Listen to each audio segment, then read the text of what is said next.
పౌలు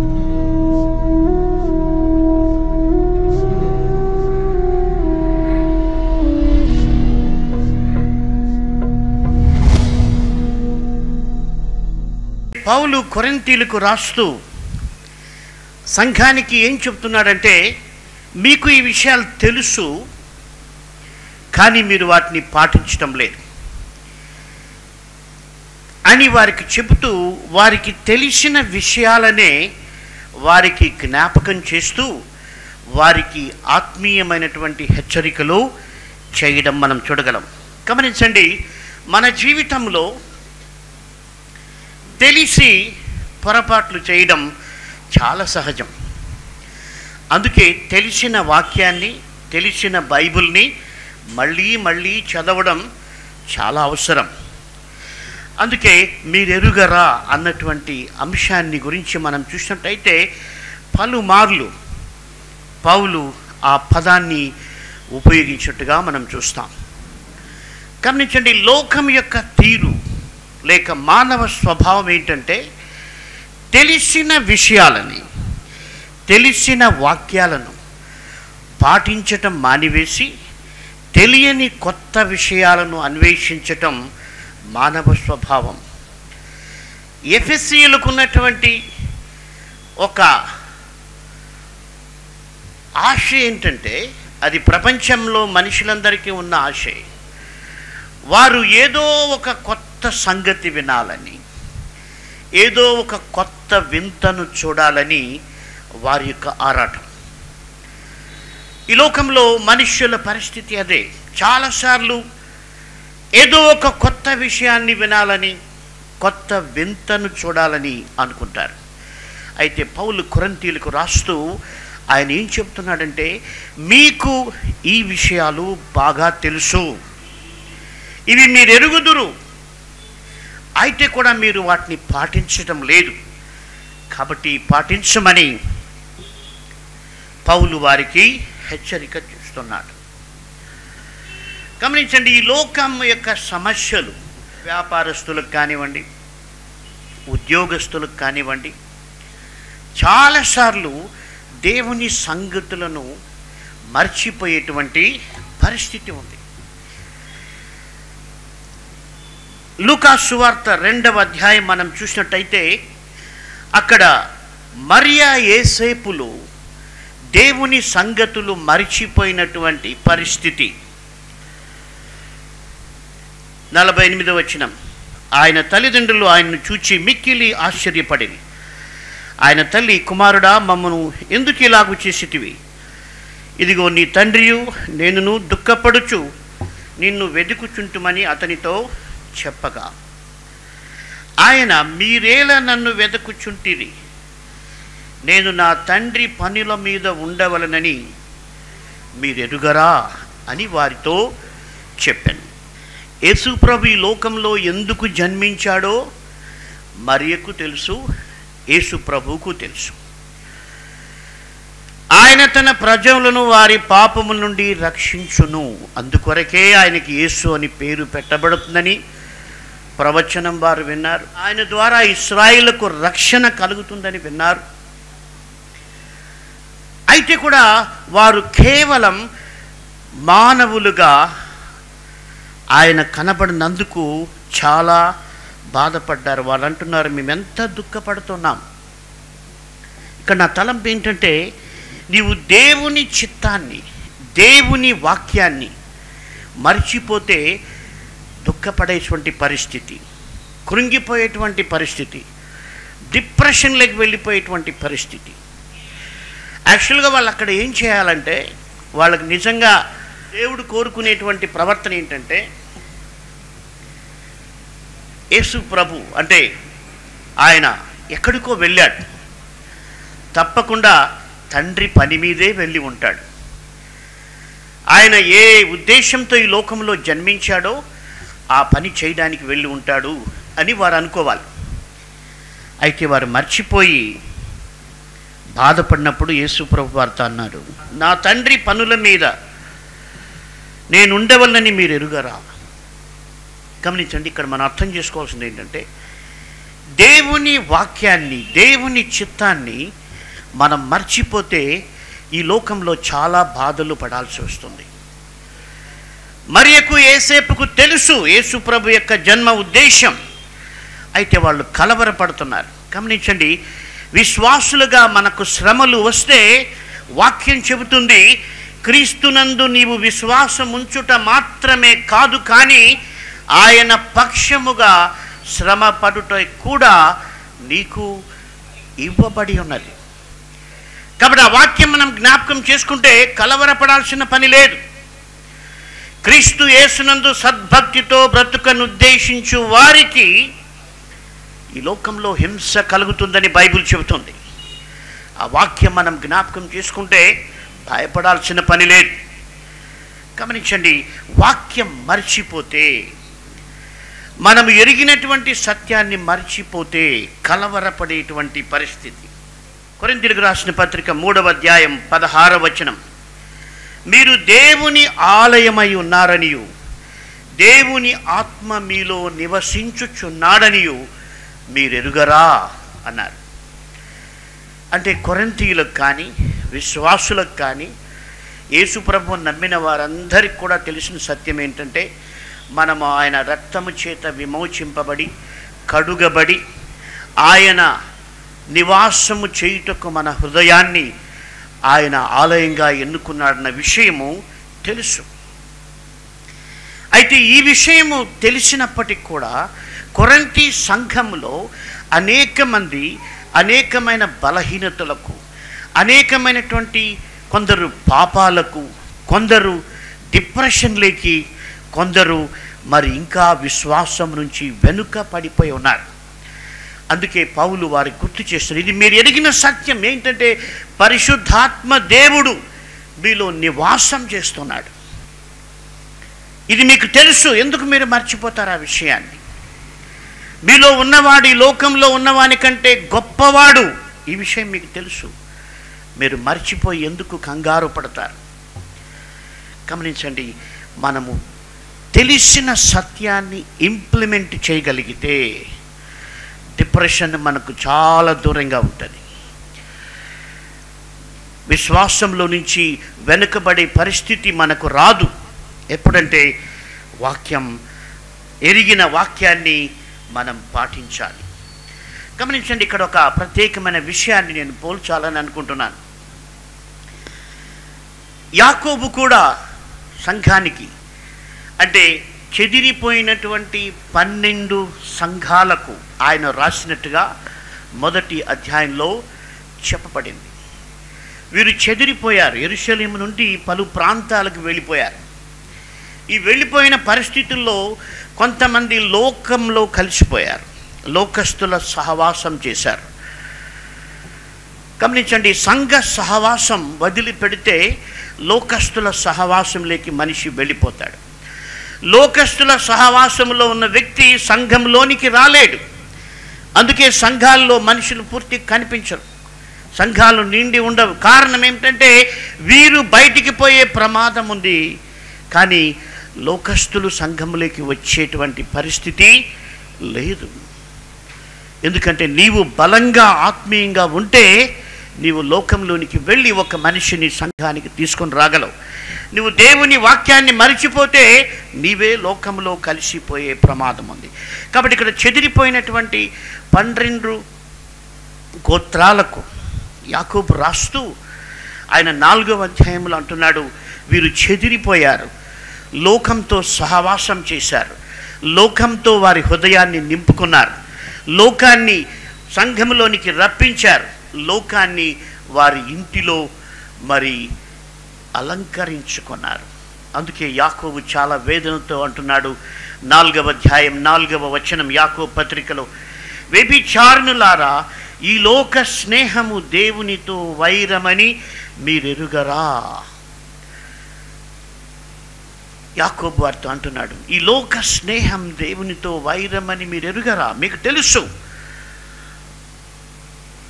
కాబట్టి ఎవడు ఈ లోకముతో స్నేహము చేయగోరునో వాడు దేవునికి శత్రువగును. గమనించండి, ఎవరైతే ఈ లోకంతో స్నేహం చేస్తారో వారు దేవునికి శత్రువులు అవుతారన్న సత్యాన్ని యాకోబు చెదిరిపోయినటువంటి వారిని హెచ్చరిస్తున్నాడు. నువ్వు లోకస్తులతో ఎక్కువ సహవాసం చేస్తే నువ్వు దేవునికి శత్రువు అవుతావు. విశ్వాసవే, ఆరాధిస్తున్నావు, పాటలు పాడుతున్నావు, కానీ బైబిల్ చెప్తుంది నువ్వు లోకముతో స్నేహం చేయడానికి ఇష్టపడితే, లోకాన్ని నీలోనికి తీసుకుంటే, లోకాన్ని నీ ఇంటిలోనికి ఆహ్వానిస్తే నువ్వు దేవునికి శత్రువు అయ్యే ప్రమాదం ఉంది. ఎందుకు చాలాసార్లు అదే యాకోబు పత్రికలో ఆయన రాశాడు, మీరు అడుగుతున్నారు కానీ దేవుడు మీకు ఇవ్వడం లేదు. మీరు అడుగుతున్నారు దేవుని దగ్గర, కానీ దేవుడు మీకు ఇవ్వడం లేదు. ఎందుకంటే మీరు అడిగేది సరైంది కాదు. మీ సొంత భోగేచ్ఛల కొరకు మీరు అడుగుతున్నారు, కాబట్టి మీరు అడుగుతున్నారు కానీ దేవుడు మీకు ఇవ్వడం. కారణం ఏమిటంటే దేవునితో ఒక రైట్ రిలేషన్షిప్ పోయినప్పుడు దేవుడు ఆయన చిత్త ప్రకారం నిన్ను సరిచేయడానికి ఇష్టపడతాడు. నీకు సహాయము చేయడానికి ముందుగా దేవుడు నిన్ను సరిచేయడానికి ఇష్టపడతాడు. లోకపు స్నేహం నుంచి విడిపించడానికి, పాపపు బలహీనత నుండి నిన్ను విడిపించడానికి దేవుడు ఇష్టపడతాడు. అయితే విశ్వాసం అంటాడు, నేను ఇంకా బలహీనంగా ఉన్నాను, అయితే నువ్వు నాకు సహాయం చేయి. అయితే ప్రభువు సహాయం చేస్తాడు, కానీ దేనికి సహాయం చేస్తాడంటే నువ్వు దేవునితో సరి చేసుకోవడానికి మొదట సహాయం చేసి తర్వాత మిగిలిన విషయాల్లో సహాయం చేస్తాడు. కొరింథీయులకు రాసిన మొదటి పత్రిక, అక్కడ కూడా పౌలు కొరింథీయులతో మాట్లాడుతూ 6వ అధ్యాయం 15 నుంచి, మీ దేహములు క్రీస్తునకు అవయములై ఉన్నవని మీరు ఎరుగరా. మీ దేహం క్రీస్తునకు అవయవములు. గమనించండి, దేవునికి ఆలయం, అదే సమయంలో క్రీస్తునకు అవయవం. నేను క్రీస్తు యొక్క అవయములను తీసుకొని వేశ్య యొక్క అవయములుగా చేయుదునా, అదెంత మాత్రమును తగదు. ఇక్కడ పౌలు లోకాన్ని వేశ్యతో పోలుస్తూ ఉన్నాడు. మీరు పాత నిబంధన గ్రంథంలో, ఎహెచ్కేలు గ్రంథంలో, యెషయా గ్రంథంలో, ఇర్మియా గ్రంథంలో ప్రవక్తలు ఇశ్రాయేలును హెచ్చరించినప్పుడు, వారు హెచ్చరించేటువంటి సందర్భాల్లో పలుమార్లు ఇశ్రాయేలీయులు లోకంతో కలిసిపోయినప్పుడు, ఇశ్రాయేలీయులు లోకస్తులతో సహవాసం చేసినప్పుడు, ఇశ్రాయేలీయులు లోకస్తులతో వివాహం చేసుకున్నప్పుడు దేవుడు దాన్ని వ్యభిచారంగా పోల్చాడు. అది వేశ్యతనంగా దేవుడు పోల్చినట్టుగా మనం చూస్తున్నాం. కాబట్టి చాలాసార్లు మనం ఈ లోకంలో వ్యభిచారం అంటే ఇద్దరి మనుష్యుల మధ్య జరిగేదని అనుకుంటాం. కానీ బైబిల్ హెచ్చరికలు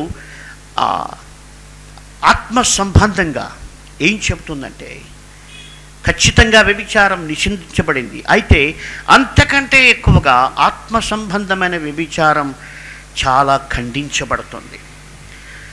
అని అంటున్నాడు, వేశ్యను పోలుస్తూ ఉన్నాడు. 16వ వచనం, వేశ్యతో కలుసుకున్నవాడు దానితో ఏకదేహమై ఉన్నాడని మీరు ఎరుగరా. పలుమార్లు మీరు ఎరుగరా. 17వ వచనం, అటువలే ప్రభువుతో కలుసుకున్నవాడు ఆయనతో ఏకాత్మ అయి ఉన్నాడు. జారత్వమునకు దూరముగా పారిపోవుడు. మనుష్యుడు చేయు ప్రతి పాపమును దేహమునకు వెలుపట ఉన్నది, కానీ జారత్వము చేయువాడు తన సొంత శరీరమునకు హానికరముగా పాపము చేయుచున్నాడు. గమనించండి, ఇక్కడ ఒక విషయం నేను ముందుగానే చెప్పాను.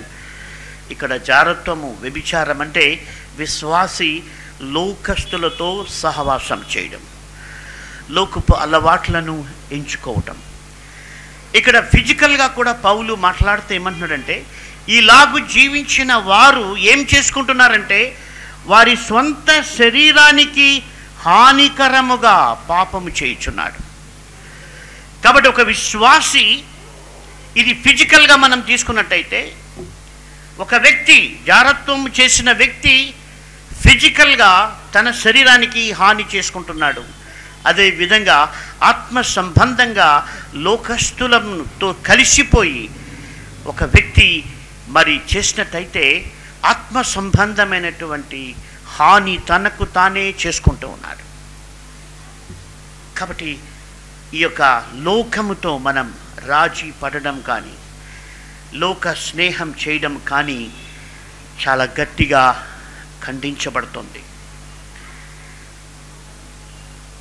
ఆయన ఇంకా చెబుతున్నాడు 19వ వచనం, మీ దేహము దేవుని వలన మీకు అనుగ్రహింపబడి మీలోనున్న పరిశుద్ధాత్మకు ఆలయమై ఉన్నదని మీరు ఎరుగరా, మీరు మీ సొత్తు కారు.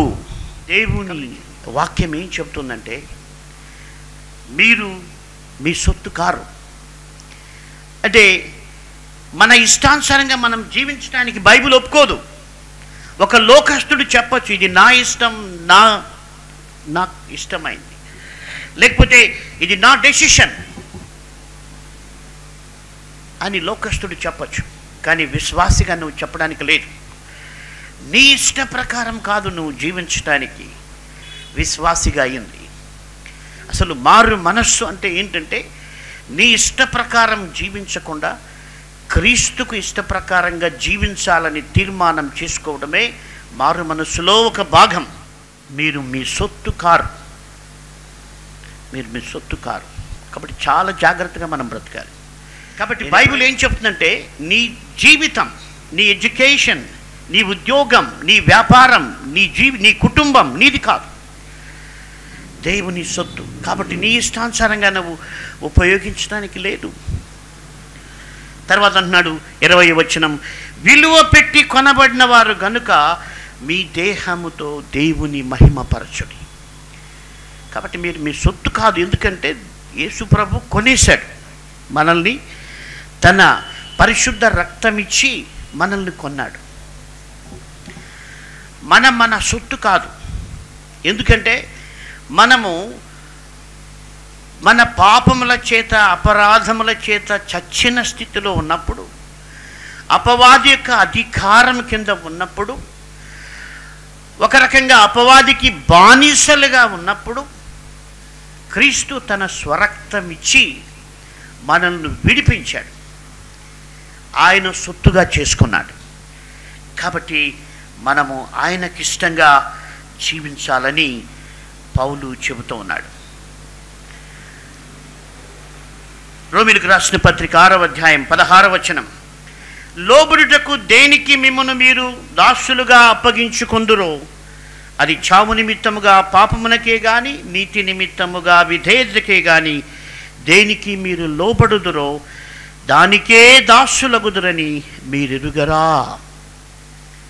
గమనించండి, ప్రభా నేను నీ దాసురాలను, నీ దాసుడను, నీ బిడ్డను, నీ విశ్వాసిని అని మనం చెబుతూనే ఏం చేస్తున్నామంటే ఈ లోకంలో దేనికో ఒకదానికి దాసులైపోతున్నాం. అందుకే పౌలు అంటున్నాడు, మీరు దేనికి లోబడుతురో దానికే దాసులని మీరు ఎరుగరా.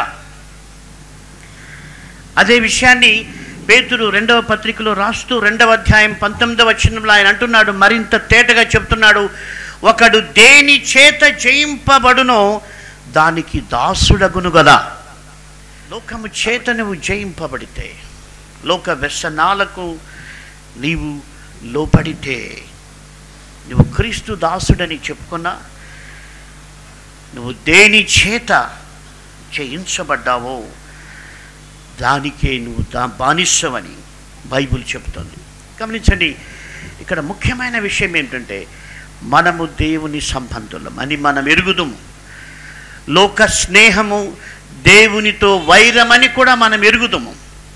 అయితే ఇవి రెండు తెలుసుకొనే మనము దేవునికి ఇష్టము కాని జీవితం జీవించే ప్రమాదం ఉంది. కాబట్టి పౌలు చాలా స్పష్టంగా హెచ్చరిస్తూ ఉన్నాడు.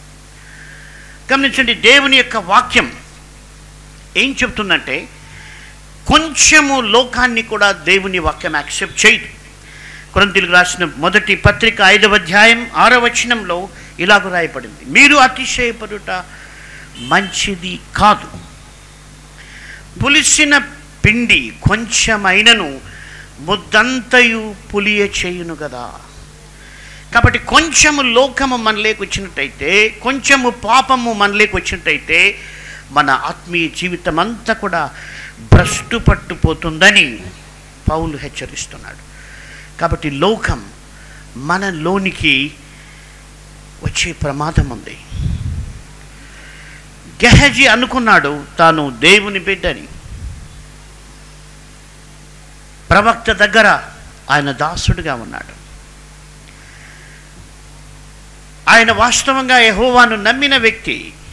కానీ ఏం జరిగిందంటే లోకముకి, దురాశకు ఆయన అవకాశం ఇచ్చాడు.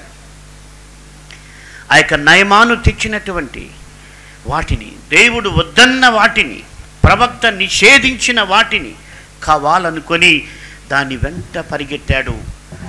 అతని ఆత్మీయ జీవితం మొత్తం భ్రష్టు పట్టిపోయింది. బైబిల్ చెబుతుంది నయమాను విడిచిన కుష్టి రోగం గెహజీకి సంభవించిందని. అంటే విశ్వాసులుగా మనం ఉంటున్నాం, కానీ లోకంతో కలిసి లోకపు రోగాలు తెచ్చుకుంటున్నాం, లోకపు బాధలు తెచ్చుకుంటున్నాం, లోక మాలిన్యాన్ని తెచ్చుకుంటూ ఉన్నాం. కాబట్టి మనం చాలా జాగ్రత్తగా ఉండాలి. అపవాది ఎంత సులువుగా విశ్వాస జీవితాల్లో ప్రవేశిస్తాడంటే మంచి మాటలతో, మంచి సూక్తులతో అపవాది ప్రవేశిస్తాడు. ఏదేను తోటలో చెడ్డ మాటలు చెబుతూ అపవాది ప్రవేశించలేదు. చక్కటి మాటలతో, చక్కటి ప్రాసతో వారి జీవితాల్లో ప్రవేశించాడు. గమనించండి, దేవుని వాక్యం వారు ఎరిగినటువంటి, ఈ పండు తినవద్దని ఎరిగినటువంటి సత్యాన్ని వారు మర్చిపోయారు. అంటే లోకం ఏం చేస్తుందంటే మనం ఎరిగిన సత్యాన్ని మర్చిపోయేట్టుగా చేస్తుంది. అందుకే చాలా జాగ్రత్తగా ఉండాలి, చాలా జాగ్రత్తగా ఉండాలి. నేను మనవి చేస్తున్నది ఏమిటంటే, I'm not against to anybody, but at the same time I'm against to everybody who replace the word of God. నేను ఎవరికి వ్యతిరేకని కాదు. అదే సమయంలో దేవుని వాక్యపు స్థానంలో వేరే దాన్ని ఎవరు పెట్టినా వారందరికీ నేను వ్యతిరేకనే. ఎందుకంటే బైబిల్ చెప్తుంది దేవుడే వారికి వ్యతిరేకి. పరిశుద్ధాత్మ నడిపింపుకు వారు వ్యతిరేకులైపోతారు. చాలామంది విశ్వాస భ్రష్టులు కావడానికి కారణం ఏంటంటే వారు ఎరిగిన విషయాలను ఇంప్లిమెంట్ చేసుకోలేకపోవటం. కొంచెం బాగుంది, కొంచెం ఈ లోక సంబంధమైంది, అంతే, అది రీప్లేస్ చేసేస్తుంది, దేవుని వాక్యాన్ని రీప్లేస్ చేస్తూ ఉంది. గమనించండి, యేసు ప్రభువు శాస్త్రులను పరిశీలను తీవ్రంగా గద్దించినటువంటి ఒకానొక విషయం ఏమిటంటే, శాస్త్రులు పరిశీలు ఏం చేశారంటే దేవుని వాక్యాన్ని పక్కన పెట్టి వారికి ఇష్టమైనటువంటి, వారికి నచ్చినటువంటి సూక్తులను, వారికి నచ్చినటువంటి కట్టడలను వారు దేవుని వాక్యపు స్థానంలో పెట్టారు. అందుకే ప్రభు వారిని పలుమార్లు చాలా గట్టిగా గద్దించాడు. కారణం ఏమిటంటే వారి ప్రయత్నాలన్నీ కూడా ఏంటంటే దేవుని వాక్యం స్థానంలో ఏదో ఒకటి పెట్టడం. గమనించండి, జీవము లేనటువంటి విషయం జీవాన్ని ఇవ్వలేదు. క్రీస్తు వాక్యంలో మాత్రమే జీవం ఉంది. మనిషి మాటల్లో జీవం లేదు. అది ఎంత బాగా ఉన్నప్పటికీ, ఎంత చక్కగా ఉన్నప్పటికీ క్రీస్తు వాక్యము స్థానంలో అది ఏమీ కూడా చేయలేదు. కాబట్టి మనం ఎరిగి ఉన్నాం ఏంటంటే మనము దేవుని ఆలయమై ఉన్నాం. మనము దేవుని సహవాసం చేయడానికి పిలువబడ్డాం. మనము దేవుని సొత్తని ఎరిగి ఉన్నాం. మనము ఆయన విలువ పెట్టబడి కొనబడినటువంటి వారమని మనం ఎరిగి ఉన్నాం. మన దేహంతో దేవుణ్ణి మహిమపరచాలని మనం ఎరిగి ఉన్నాం. అయితే మనం జాగ్రత్త పడాలి. ఎరిగి ఉన్నటువంటి, తెలుసుకున్నటువంటి ఈ విషయాలను మనం మర్చిపోయి ఏవో కొత్త విషయాలని వాటి వెంబడి పడితే ఉన్నవన్నీ కూడా పోతాయి. మనం చాలా జాగ్రత్తగా ఉండాలి. ఒకవేళ లోకస్తునికి సత్యం తెలిస్తే,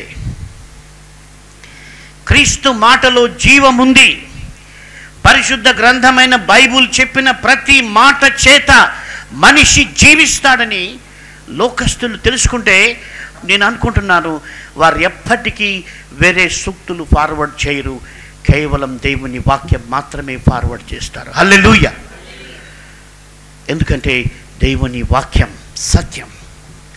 గమనించండి,